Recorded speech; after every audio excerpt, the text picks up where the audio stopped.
कारण का अलीकड घराच्या मालकाला सुद्धा तुझं घर नाही म्हणणारी लोक आपल्या महाराष्ट्रात पैदा झालेली आहेत आणि त्यांना दाखवून द्यायचं आहे घराचा मालक कोण आहे ते।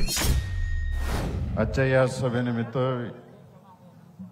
उपस्थित असलेले आपल्या सर्वांचे नेते, देशाचे नेते आदरणीय पवार साहेब,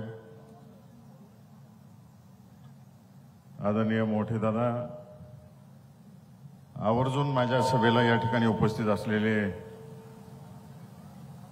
कर्जत जामखेडचे आमदार आदरणीय रोहित दादा, ज्यांचा आज राष्ट्रवादी काँग्रेस पक्षात प्रवेश होतोय ते आदरणीय नारायण आबा,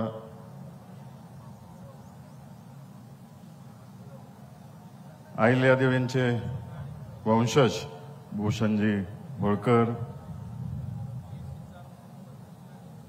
माळशिरस तालुक्यातून आवर्जून या ठिकाणी आपल्याला सगळ्यांना संबोधित करण्यासाठी आलेले उत्तमराव जानकर, माझे मित्र सहकारी वैभव जगताप, व्यासपीठावर उपस्थित असलेले सर्व सन्माननीय नेते मंडळी आणि करमाळा तालुक्यातून आलेले सर्व वडीलधारी मंडळी आणि युवक बंधूंनो, लोकसभा इलेक्शनचं जसं वारं सुरू झालं, इच्छुक म्हणून मी माढा लोकसभा मतदारसंघातल्या प्रत्येक तालुक्यात फिरत होतो। करमाळा तालुक्यात सुद्धा फिरलो। जवळजवळ 662 गावांमध्ये मी दौरा केला आणि हा दौरा करत असताना विशेषतः करमाळा तालुक्यामध्ये जेव्हा फिरत होतो, या भागातली जनता जुन्या आठवणींना उजाळा देत होती। साकार महर्षी शंकरराव मोहिते पाटील साहेब असतील, आदरणीय गोविंद बापू असतील, देवी साहेब असतील, नामदेवराव जगताप साहेब असतील, या सगळ्यांच्या राजकारणाची, समाजकारणाची आठवण आणि उजाळा प्रत्येक गावात वडीलधारी मंडळी असतील, युवक बंधू असतील करून देत होते। कशा पद्धतीचं राजकारण आणि समाजकारण या तालुक्यात सर्वांनी केलं, विकास कामं कशी केली, करमाळा तालुका उभारणीच्या दृष्टिकोनातून, करमाळा तालुक्याच्या विकासाच्या दृष्टिकोनातून या लोकांनी सगळे कसं काम केलं हे प्रत्येक जण सांगत होते। 13 मार्चला माझी उमेदवारी नाकारली गेली आणि मी थांबलो आणि थांबल्यानंतर सगळ्यांनी दादांना फोन लावायला सुरुवात केली, दादांना भेटायला सुरुवात केली। भैयाला घरात बसून देऊ नका, आम्हाला काहीतरी बोलायचं आहे, भैयाला आमच्याकडे पाठवून द्या। आणि मी पुन्हा एकदा सुरू केली। वडशिवण्यातला किस्सा सांगतो। वडशिवण्यात तरुण पोरं भेटली मला त्या ठिकाणी, त्यांनी समस्या मांडल्या गावातल्या माझ्यापाशी आणि जाता जाता एकच बोलली मला सगळी मुलं, आणि हे जागोजागी घडलेलं आहे माझ्या बाबतीमध्ये, विशेषतः तरुणांमध्ये आणि 60 वर्षाच्या वरची जी वडीलधारी मंडळी त्यांच्यामध्ये मला हक्काने दम दिला सगळीकडे जाईल तिथं। माघार फिगार घेतली तर याद राखा, परत राजकारण म्हणून मोहिते पाटलांच्या कुटुंबातलं तुम्ही कोणी आमच्याकडे यायचं नाही। तुम्हाला ही लढाई लढायला लागती, मोहिते पाटील कुटुंबातल्या व्यक्तीनं ही लढाई लढायला लागती, ती तुमच्यासाठी नाही, तुम्ही खासदार होण्यासाठी नाही, ही इथं बसलेल्या जनतेसाठी हा लढा द्यायला लागतोय असं सांगितलं। एवढ्या अधिकारवाणीनं तरुण बोलत होते, ज्येष्ठ सगळे बोलत होते। मी दादांच्या कानावर घातलं, कुटुंबाच्या कानावर घातलं की दादा, माढा लोकसभा मतदारसंघातली लोक अशी म्हणतायत, सोलापूर जिल्ह्यातली जनता अशी म्हणते, तुमची उणीव प्रत्येक गोष्टीत सगळे व्यक्ती बोलवून दाखवत आहेत, मतदार बोलवून दाखवत आहेत। आता आपली ही इलेक्शन हे आपल्या कुटुंबासाठी नाही लढायचं, तर सोलापूर जिल्हा आणि माढा लोकसभा मतदारसंघातील जनतेच्या स्वाभिमानासाठी लढायचं।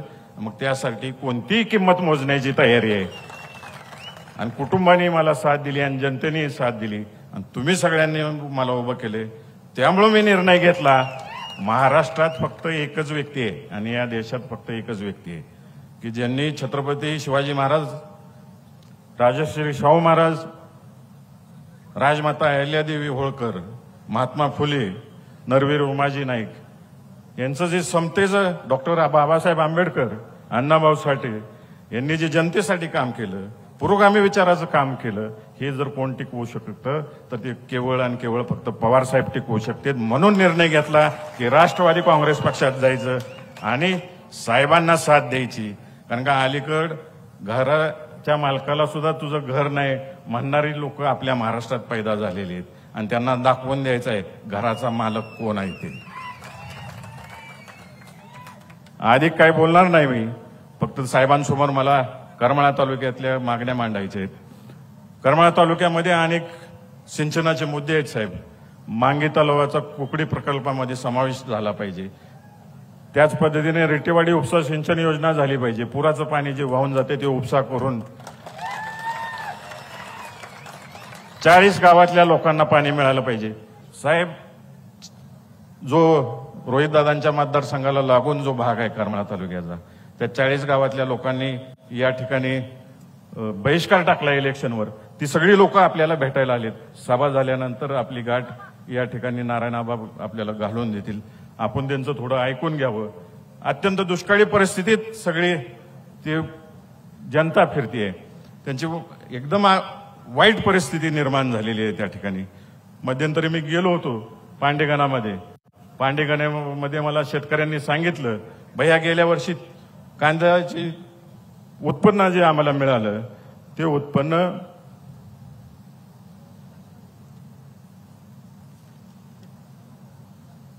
त्या लोकांनी सांगितलं गेल्या वर्षी कांद्याला पट्टी 3 लाख रुपये मिळाली. या वर्षी शासनाने निर्यातीवर बंदी आणल्यामुळं फक्त 1 लाख रुपयाची पट्टी मिळाली. दुधाच्या दराच्या बाबतीत सुद्धा 38 रुपये दूध आज 25 रुपयाला आलेलं आहे. शेतकऱ्याची जाईल तिथं अडचण करायचं काम चाललेलं आहे. तुम्हाला सगळ्यांना आवर्जून सांगायची शेतकऱ्याची अवस्था आज काय आहे. एक छोटा राज्य असते आणि त्या राज्याचा राजा असतो, तो त्याच्या प्रधानाला घेऊन आठवडा बाजारात जातो आणि एक शिळी विकत घेतो, बोकड विकत घेते. ते बोकड घेऊन माघारी राजवाड्यात येते आणि प्रधानाला सांगते की हे बोकडाचं वजन वाढलं नाही पाहिजे, त्याला मात्र दररोज बदाम, पिस्ते, काजू खायला घालायचे आणि कसल्या परिस्थितीत वजन वाढलं नाही पाहिजे. राजाचा आदेश आहे. प्रधान विचारात पडतो, आता काय करायचं, ह्याचं वजन कसं वाढून द्यायचं नाही. बदाम बी खायला घालायचा, पिस्ता बी खायला घालायचा, काजू बी खायला घालायचा आणि वजन वाढून द्यायचं नाही. मग त्याला एक युक्ती सुचती. त्या राजवाड्यात एक वाघ असतो, वाघाचा पिंजरा असतो, त्या बोकडाला समोर नेऊन बांधून ठेवतो त्या ठिकाणी. महिना, 2 महिने, 3 महिने होते, बोकडाचं काही वजन वाढत नाही. बोकड ते घाबरतं वाघाला. केंद्र शासन असं आहे त्या जीएसटीच्या माध्यमातून, पेट्रोलच्या दरवाढीतून, गॅसच्या दरवाढीतून असा वाघ उभा करून ठेवला आहे की फक्त अदानी अंबानी मोठे झाले पाहिजेत, आमचा शेतकरी हाय असा त्या वाळ्या बोकडासारखा राहिला पाहिजे, अशी परिस्थिती निर्माण करून ठेवलेली. ही परिस्थिती जर सुधारायची असेल तर आपल्याला राज्यभर, देशभर पवार साहेबांना साथ द्यायला लागते. आणि मला खात्री आहे इथं बसलेली जी सगळी स्वाभिमानी जनता आहे ती पवार साहेबांना साथ देणार आहे, मोठ्या प्रमाणावर साथ देणार आहे. रिट्टेवाडी उपसा सिंचन योजना मार्गी लावायचे. साहेब, आता एवढे नॅशनल हायवे झालेले आहेत या भागामध्ये, ड्रायपोर्टची आवश्यकता आहे, त्या दृष्टिकोनातून कामकाज करायचं आहे. साहेबांना मला या ठिकाणी आवर्जून सांगायचं आहे की आपल्या राज्यातून 24,000 कंटेनर केळीचे एक्सपोर्ट झालं आणि एकट्या सोलापूर जिल्ह्यातून 14,000 कंटेनर केळीचं एक्सपोर्ट झालेलं आहे. त्यामुळं करमाळा तालुक्यामध्ये केळी संशोधन केंद्र झालं पाहिजे. त्या दृष्टिकोनातून माझा पाठपुरावा राहील. उजनी बॅकवॉटरला पर्यटन निर्माण झालं पाहिजे. टेंभुर्णी करमाळा रस्ता, विद्यमान खासदार 5 वर्ष होते, टेंभुर्णी ते जातेगाव अजूनपर्यंत रस्ता नीट झालेला नाही, नुसती डागडुजी झालेली आहे. परंतु तिथून पुढे रोहितदादांच्या मतदारसंघापासून 6 लेन रोड आहे, त्यासाठी आम्हाला या ठिकाणी काम करायचंय. सीना कोळगाव धरणग्रस्तांच्या लोकांसाठी काम करायचंय. करमाळ्यात अनेक वर्ष झाले MIDC, तिथं लाईट नाही, पाणी नाही. साहेब, मी जसं मागाशी बोललो, केळी संशोधन केंद्र झालं पाहिजे. केळीचं एवढं मोठ्या प्रमाणावर उत्पादन आहे, त्या MIDC मध्ये लाईट, रस्ते आणि पाणी जर आलं तर करमाळा तालुक्यातले माझे युवक बांधव त्या ठिकाणी केळीच्या बाय प्रोडक्टचं जर क्लस्टर निर्माण झालं तर नुसतं केळी एक्सपोर्ट नाही तर इथंच उपपदार्थ बनतील, केळीच्या चिप्स बनतील, केळीचे पदार्थ बनतील, केळीच्या खोडापासून ताट वाटी चमचे बनतील असं क्लस्टर बनवायचं आहे त्या मांगी इंडस्ट्रीमध्ये. त्यासाठी आपल्या मार्गदर्शनाची आम्हाला गरज आहे. आणि अलीकडं आमचा उजनीचा प्रश्न असा झालेला आहे की कोण कारभारीच राहिलेला नाही. कुणाला सांगायला जावं अशी परिस्थिती आहे साहेब. जी ती मालक झालाय. एकदा बोगद्याचा दरवाजा उघड, एकदा कॅनॉलचा दरवाजा उघड, एकदा धरणाचा दरवाजा उघड. आज पूर्ण उजनी रिकामी झाले. तुम्हाला सगळ्यांना आठवत असेल 2004 साली दादा पालकमंत्री होते. उजनी धरण असंच रिकामा झालं. दादांनी वरच्या 18 धरणातनं 8 TMC पाणी आणलं, परंतु सोलापूर जिल्ह्यातील जनतेला दुष्काळाची झळ कधी पोचून दिली नाही. अजून आवर्जून सांगायचं आहे, DPDCत आम्ही ह्या गोष्टी मांडल्या, अनेक पालकमंत्र्यांना गोष्टी मांडल्या की पाण्याची ही परिस्थिती आहे. रणजितांनी मांडली, नारायणाबांनी मांडली, मी मांडली, आम्ही एकत्रित मांडली. बघा उजनीच्या पाण्याकडे सगळ्यांनी. पण यांची भूमिका अशी आहे की एक छोटस गाव असते, त्या गावामध्ये एक शेतकरी असतो. तो आपले जनावर शेळ्या गुरं घेऊन डोंगरावरती चरायला जातो आणि चरायला घेऊन गेल्यानंतर तिथं दुसरा सहकारी पण असतो. आणि ह्याला तिथं गेल्यावर लक्षात येतं की आपल्या घरच्यांनी काहीतरी काम सांगितले आणि ते करून आलं पाहिजे, परंतु त्या डोंगरावर लांडग्यांची संख्या भरपूर असते.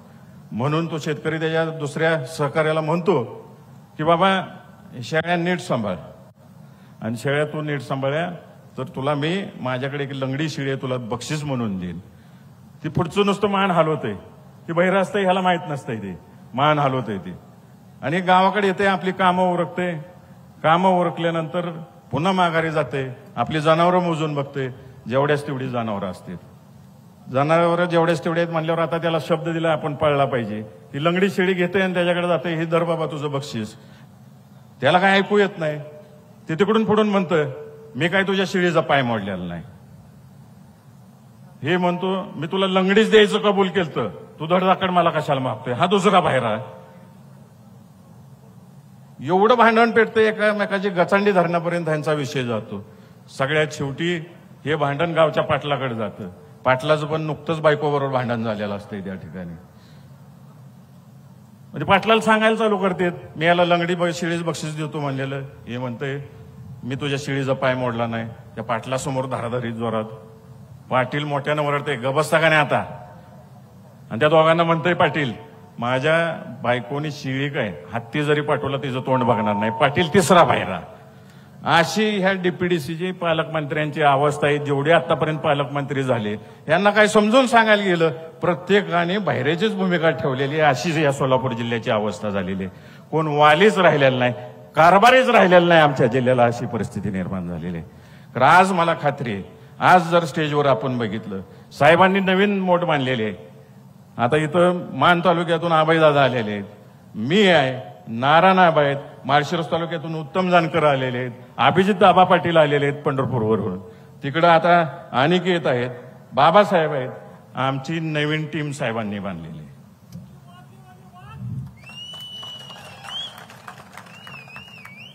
आणि मी नशीब समजतो की साहेबांच्या 84 वर्षाचा अनुभव आमच्या तरुण पिढीला मिळणार आहे.